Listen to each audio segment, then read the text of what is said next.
Good morning, ladies and gents. Welcome to the Monetary Therapy Show. I'm Mike on the mic. Mike Stiskin, where we talk about money, mindset, and building an extraordinary life. Top of the morning to you. About to go to the gym. You got to have some fun. I do stand-up comedy.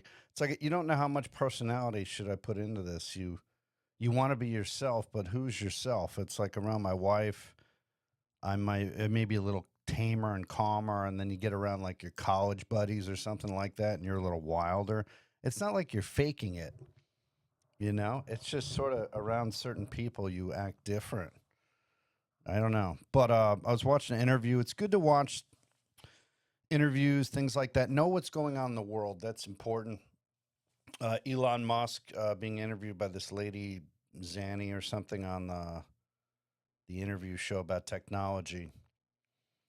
The Economist, I think it was, and he's talking about the future and AI and different things like that. He's obviously an amazing guy, super successful, brilliant guy. You know, he's does some interesting things, some strange things, but really impressive what he's accomplished. He's a singular human being. But we're here to talk about money. What he's saying is that in 10 years you won't need money. There'll be such abundance. And his predictions are usually off a little bit. They're wild predictions about data centers in space. I don't think there's anything he cannot accomplish. I just don't know if the timeline matches up, which is what it is. Here's the thing. In my opinion, and I'm not a financial planner, you don't want to put all your eggs in one basket, and you do not want to rely on something that is out of your control. So I always tell people Social Security should kind of be like a bonus, like gravy. You don't know how much you're going to get, and you don't know when. Every couple of years they change the amount of money you get with social, or the amount of what age you can get it at. They do the same with the Roth. They give you more with the Roth, more deposits after 50, maybe 8,000 a year now. And then every couple of years they increase it. They change things. That's a good thing. But the social's a bad thing. So if you're relying 100% on Social Security, you and your partner, and then you get, 25% less, that's a problem. And there's inflation and taxes. Also, what if, God forbid, something happens to your partner and you only get, the higher one? I think that's how that works. Where if you get more than your husband, or husband gets more than you, whoever passes, you get the higher end, but you don't get both. To me, you want to make damn sure that nothing bad is going to happen. Nobody's coming to save you. I learned that the hard way through depression. I had clinical depression for 18 months, waiting for people to come to my door. My wife and family were with me, which is wonderful, but nobody's coming to save you. They just are not. The government, corporations are just making more and more money. I think Elon Musk is a good person. I think he tries to do decent things in general. He could just be on a yacht somewhere with a supermodel like Leonardo DiCaprio, which is fine for Leonardo to do that. But he's trying to build more stuff, to do greater things. So I think that's important. I don't know about this universal basic income. This is what I would say about that. People need to take action. Fear gets you nowhere. Worry gets you nowhere. You have to take action. So if you're concerned about your job, about money for the future, take action. Take action today. Whether you rent out your cars, you rent out rooms in your house, you purchase cash flow and investment properties, you want to make sure that you have enough. Make sure. You know what I mean?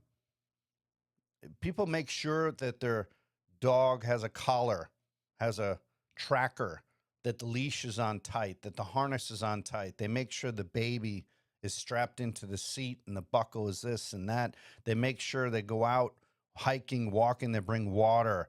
They take Ubers to get places and go home if they're drinking. They make sure of things. You check into your flight. You make sure the car has gas and, it's maintained properly. You want to make sure. To me, the only way to make sure is to have 100% control. and you have no control over when you're going to get Social Security and how much. They can push the age back. They can reduce the amount at any time. And the future, if you're talking about AI and robotics, like Elon Musk was talking about in that interview, those robots are not going to be paying into Social Security. Right now, me, my wife, my kids, we're paying Social Security for the people who are older who are collecting it. And I agree with Scott Galloway. It shouldn't be Social Security for someone who has a pulse. It should be for people who need it. So that's tricky. Where do you cut it off? But, Warren Buffett should not get Social Security. Jeff Bezos, when he gets that old, shouldn't get it.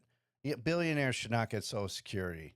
They get 30 grand a year, 40 grand. It adds up. All right. So they should do away with that. At a certain point, you shouldn't get it. And, you want to take advantage of your own stuff. So you want to have your own investments, Roth IRA, traditional IRA, 401k, pension plans have kind of gone away, putting away money. That's a sure thing. If you put away money in let's say, Vanguard or Fidelity, I'm not affiliated with any of these companies, S&P 500 low-cost index fund like Warren Buffett suggests for your entire life, you're going to do fine. Just don't touch it. Don't look at it. Keep contributing. What's tricky is, people worry about, so what if we have a war? If you have a nuclear war or something, it doesn't matter because everybody's going to be dead. So I wouldn't worry about that. If we're out of work in 10 years and you don't need money, I wouldn't count on that. Here's the thing. If that's the way it is, great. But how's that going to work? Who gets what money? That's tricky. I watched a wonderful sort of documentary movie, but it was a movie with Michael Keaton. What was it called? It was about the 9/11 Victims Fund. And he played the part of a guy who runs an accounting firm, and he pro bono took on that challenge. And you can imagine that as a horrifying thing to do. I mean, a brave thing for him to do, but a horrifying challenge. What is the value of someone who has passed, who has been killed? And what the issue came up in that was the CEOs are making 10, 15 million a year, and the person cleaning the bathrooms is making, 40,000. How can you give out money equally? Because the mortgages or the fees or the taxes or the expenses, and a lot of those are luxuries that are chosen. Yep. But of a lifestyle that, they sort of earned or were fortunate to get. So that's tricky. Is a person's life valued less? I don't know. That's a very tricky one. But the point is, you want to be prepared.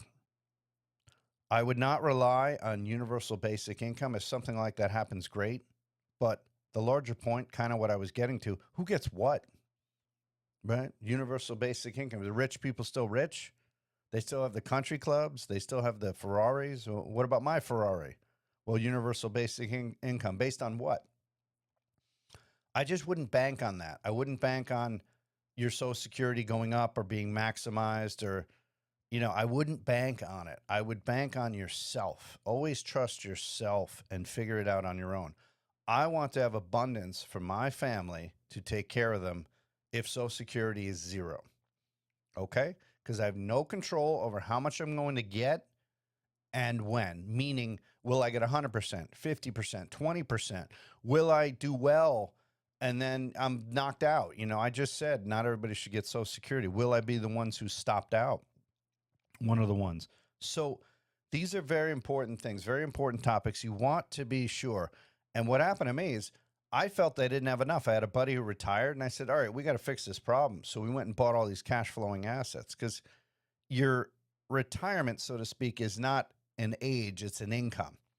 So if I can retire at 50, why not? And I can get healthy, I can get organized. I'm not fully retired. I'm going to work 7 days a week forever because I want to do the show. I want to do fascinating things. I want to learn and grow and change. And I want to help people and help my family and my friends. So I'm going to be prepared, and I'm going to make sure my family is prepared. Okay? I'm not going to rely on the government or Social Security. If I get maximum Social Security right when they give it, great. If it goes up, they give you more, great. I'll probably take it right away and put it towards my investments because we buy cash flowing assets. So there's no point in waiting and getting more later. It's tricky though. People might live to 125. You got medical technology. That's something to consider. My father's father, lived to 91, I think, and he kind of ran out of money ish. You if you've retired for 25, 30 years, you live on what you have, and you live if you outlive it. If you live longer, or it costs you more to live than you thought, things, medical bills and stuff like that, plus you're idle, you might be traveling, buying more stuff. That's tricky. So you want to be prepared. And he had us. We were all over him. We were taking care of him. He didn't have anything, but he kind of died without much. But it was fine because he was well taken care of 24 hours a day. He kind of went in his sleep. The greatest person I've ever met, my Oscar Bernard Stiskin, my father's father. I spent so much time with him. I was so fortunate. I have a weird sort of dichotomy in my life. I spent a tremendous amount of time with my grandpa. And he's the sanest guy, was super funny, cute, adorable, was never old, lovely, spoke some of different languages, played some piano, knew a lot about music, loved Frank Sinatra and opera, was so objective and sweet and kind and funny and interesting and wonderful. Then you have my mother, who kind of lost her mind. My mom, I don't want to paint it all bad, was very sweet, kind, loving, but then she had a side of her which would get angry. She got too involved in alcohol and pills and things like that, and she eventually lost her mind, which her mother did also beforehand. I never met her mom, my grandmother there. She died before I was born. I think my mom was like 17. But, my mom had some troubles, but she cared about me and my brother and my sister and loved us all to death and would do anything for us when she was capable. She just was troubled. I got a little bit of that. I got grandpa and I got my mom. So I have frustrations, sometimes anger. I'm not violent. It's tough to gather the thoughts together. I don't take medication anymore. I go to therapy. I do the best to maintain myself. But the point is, I've had these weird influences of such an amazing guy, my grandfather, and my mom, who was sweet, kind, and loving, but kind of strange and intense and angry in different ways. So I have that going on in my head. The point is, the greater point, because this is a show about money. Money doesn't make you happy. It just gives you options. It helps take care of things. If I can pay my kids' landscaping bill, then they work 5 days a week. On the weekends, they can go out and do stuff. They don't have to sit around doing landscaping work, even though maybe that builds character. I think that's what money is for. I can pay for them to go to Disney. All right? They're good kids. They're hardworking, honest, sweet, kind kids who take care of their family. Okay? If you can give them something like that, they go out there and relax and walk around, and it's beautiful living in Orlando, and at Disney's so fun. It's like fantasy camp. You can pay for their gym membership. That's what money is for. That's not spoiling them. That isn't Rolexes and yachts and drugs and, this is basic stuff. And then if you could get to a point where, hey, we're all going on a cruise, we're buying. We're going to dinner, I'm buying. We're going to this trip, we're going to this concert. I got the hotels, rooms, I got the tickets, I'm buying. If they're good people, that's what money is for to me. All right? And eventually, if we have all our ducks in a row, we're like, all right, you guys have, base model cars. It's $300 a month for your payment. We'll pay that. And they're not asking. They've never asked me for anything. It's let's help them out while we're alive. I learned that from my grandpa, my Papa Bernie. Mother Papa Louie was a great guy.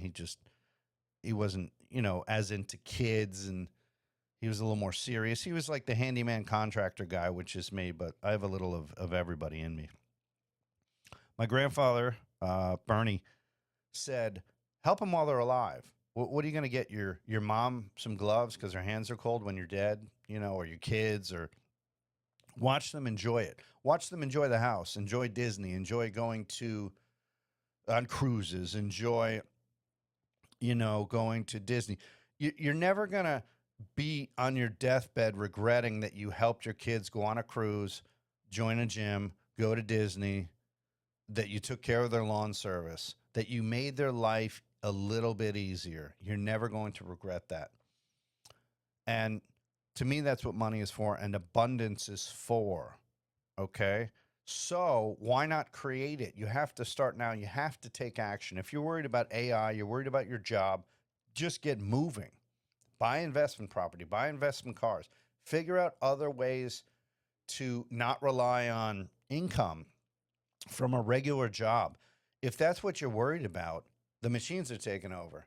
I'm going to lose my job.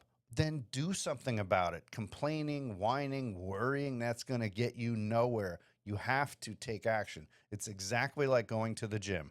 You just have to get started. Like one of my mentors, Art Williams, just do it. And, he has this great speech I listen to about once a week. Just do it. It's from like 30, 40 years ago. And what he does is he kind of interrupts himself as he's doing the speech. He's like, well, yeah, but it's hard to go to just do it. It's hard to go to the gym. Just do it. It's hard to save money. Just do it.